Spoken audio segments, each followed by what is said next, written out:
Vengo a hablar sobre el arte de reaparecer. Es un título que cambiamos a última hora, pero ahorita van a ver por qué, ¿no? Yo de niño, eh, pueden entender un poco ahorita de mi presente por esa foto. Yo de niño crecí en un ámbito de artistas, ¿no? Mis padres se dedicaban a a imprimir sellos con acuarela, los ilustraba mi mamá, los, los sacaban a la venta después de imprimirlos, le ponían un polvo de realzado que no sé si ustedes han visto las tarjetas de presentación que luego tienen como un pequeño relieve. Ese relieve en las tarjetas de presentación está hecho con un polvo especial de realzado, ¿no? Entonces así hacían estas piezas mis papás. Los sacaban a la venta en la calle, los vendían en fiestas mexicanas de hoteles en San José del Cabo, en la calle. Y mi papá les decía a los extranjeros, cuando los vendía, dices, "This is an original acid etching", les decía. Wow, era una palabra así que vendía mucho, pues. Cuando yo me voy de la ciudad de La Paz a estudiar a Jalapa, Veracruz, a la Universidad Veracruzana, me decido estudiar artes plásticas y empiezo a... Yo fui a estudiar pintura, pero como crecí en un ámbito de sellos y estampación y un tallercito, un pequeño estudio, cuando conozco la técnica del grabado y de la impresión en técnicas pues tan tradicionales que aquí hay en México, que es el grabado, pues como que me familiarizo, ¿no? Y digo, esto es lo mío, ¿no? Yo crecí en esto, la estampa. Pero entro en la carrera y empiezo a escuchar la técnica del acid etching, en español el grabado al ácido, y descubro que no era como lo hacía en mi familia, ¿no? Entonces agarro y le llamo a mi papá desde Jalapa, Veracruz, y le digo, qué mentiroso eres, le vendías a los extranjeros otra cosa que no era la verdadera técnica del grabado al ácido. Pero bueno, al fin y al cabo, eso me formó a mí como creador, como artista, y el arte me ha dado muchas herramientas en la vida, me ha dado de las mejores experiencias de mi vida, los viajes de mi vida, y pues es una forma de vivir increíble que se me ha dado gracias a que crecí con una familia de artistas y pues estoy totalmente agradecido con la vida y quiero exponerles un poco de mi historia, pero al mismo tiempo quiero hablar de nuestra historia, que es la temática de este TEDx, ¿no? Nuestra historia. Y quiero que esto sirva como ejemplo, no nomás en nuestra sociedad paceña o de Baja California Sur. Quiero que esto sirva como ejemplo para otras sociedades, otras comunidades que pueden voltear a ver al arte o a los hijos de su ciudad y que han hecho que han sembrado pues una cultura y una identidad en esas comunidades. Yo voy a hablar de la historia del arte en Baja California Sur. Al principio voy a hablar un poco del siglo XVIII, ¿no? Ese es un periódico que se llamaba el Diario de la Paz, de 1894, 1893. De extrañarse es que no haya un teatro en La Paz. Este recinto todavía no se construía. Recuerden que es 1910 cuando se construye ese recinto. No había un teatro en La Paz, pero no dejan de visitarla buenas compañías con frecuencia que dejan ver y apreciar a la sociedad del lugar los progresos y las mejores producciones, ojo, de arte moderno, aunque con bastante dificultad por falta de local. Yo leí esto estando en Jalapa, Veracruz, a punto de terminar mi carrera. Iba a hacer una tesis sobre las artes gráficas del Estado. Y leer estas publicaciones, ver imágenes de aquella época, dije, claro que había algo muy importante culturalmente en esas épocas, en la época del Porfiriato en el Estado. Fuimos una de las primeras zonas con una comunidad que tenía electricidad. Eran 5 apenas más o menos en todo el país que tenían electricidad, comunidades. En Santa Rosalía ya existía una planta de luz. Eso quiere decir que había un progreso prometedor en el estado, ¿no? que iba a la par de la cultura y las artes. En uno de mis viajes, yo regresé de República Checa, una vez a Praga fui a exponer y a visitar talleres en República Checa.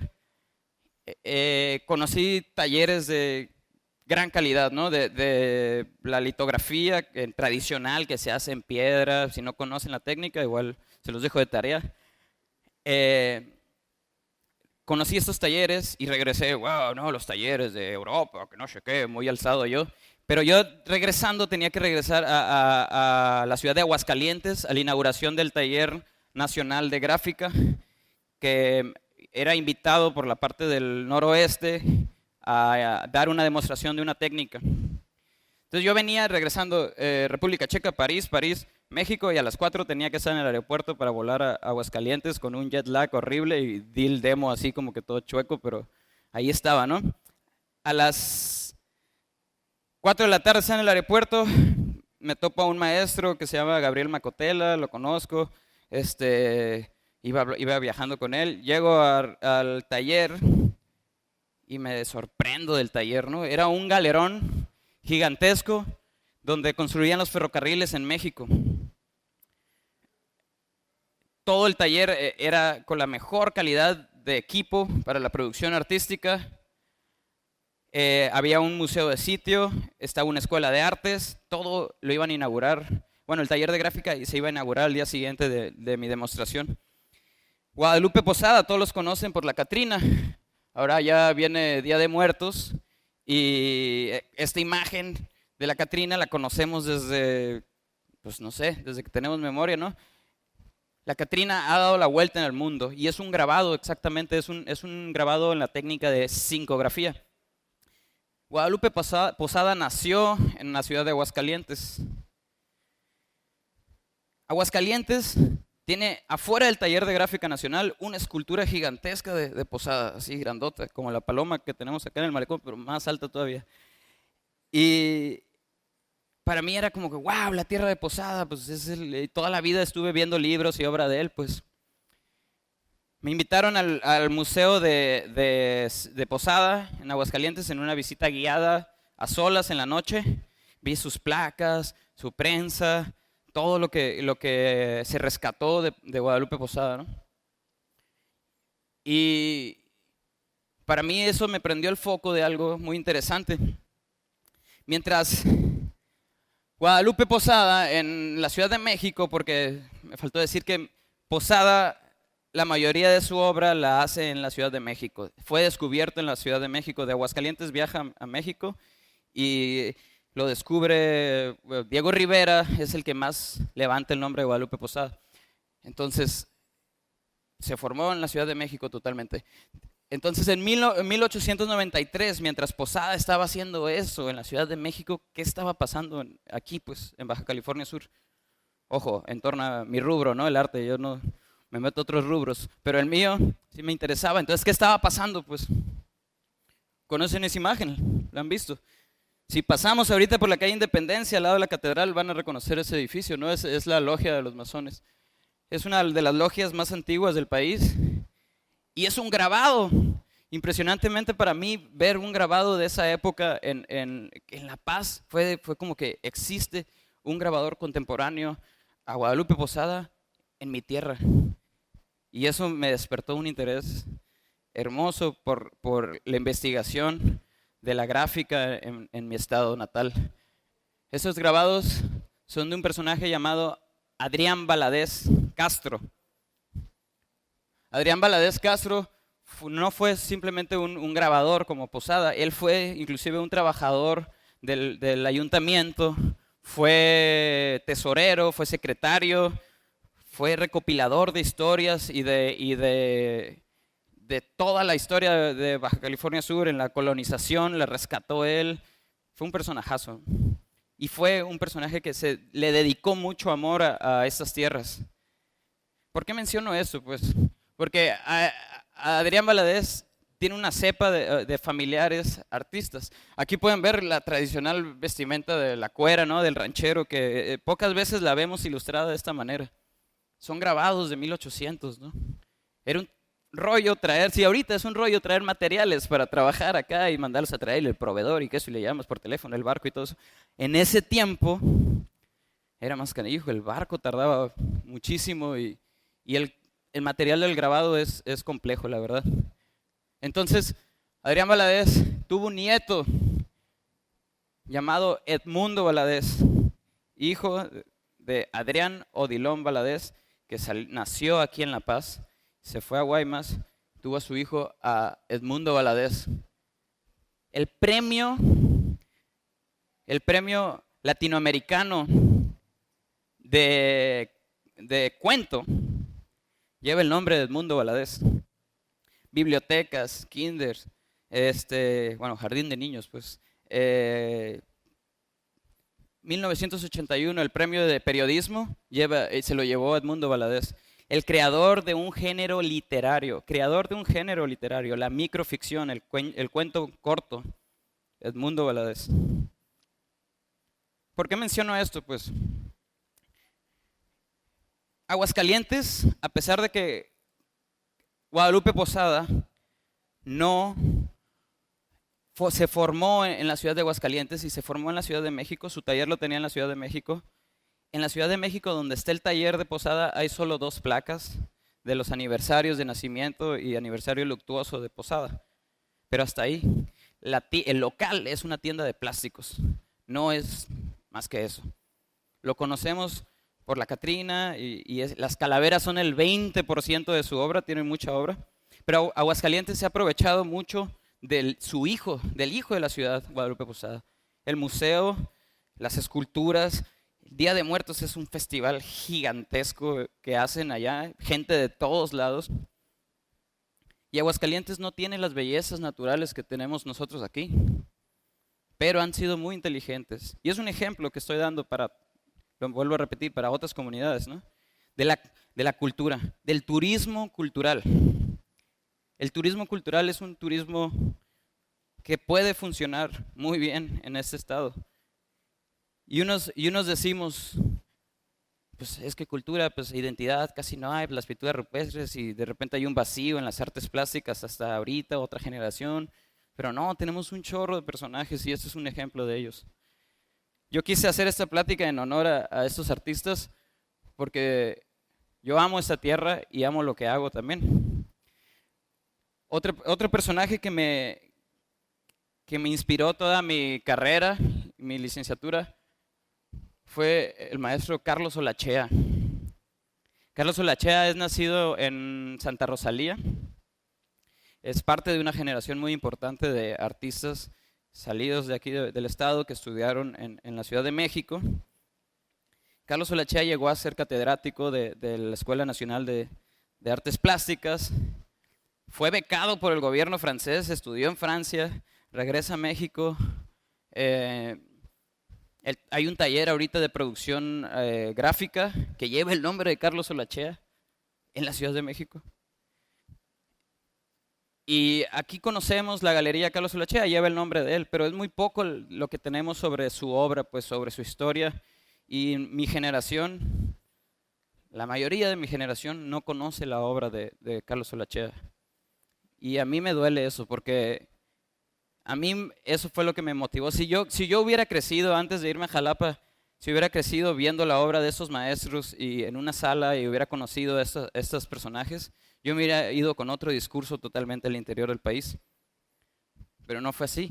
Yo los conocí después. Y bueno, las cosas se dan así.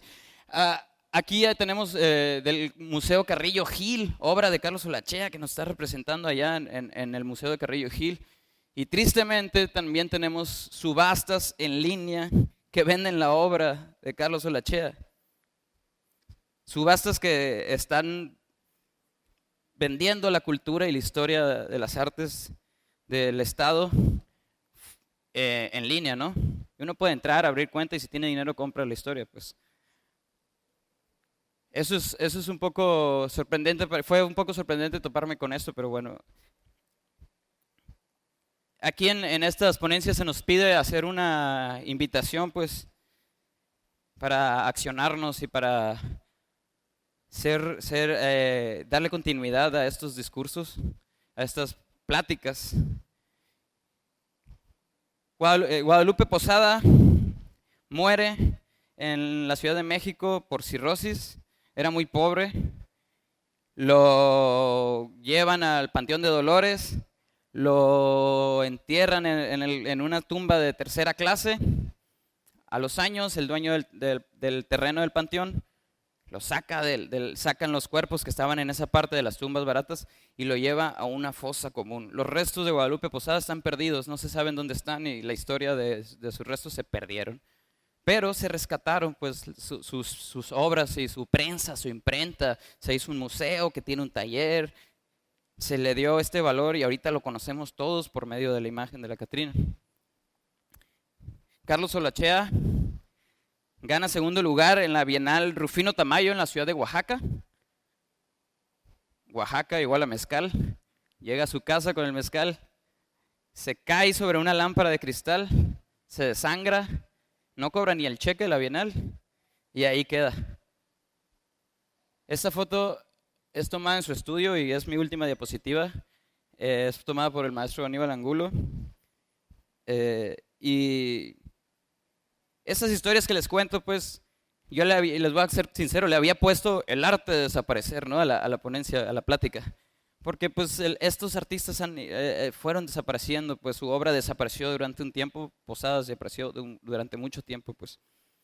Pero más que eso, fuimos más positivos aquí en TED y me dijeron, el arte de reaparecer. Y eso es lo que tenemos que hacer, pues.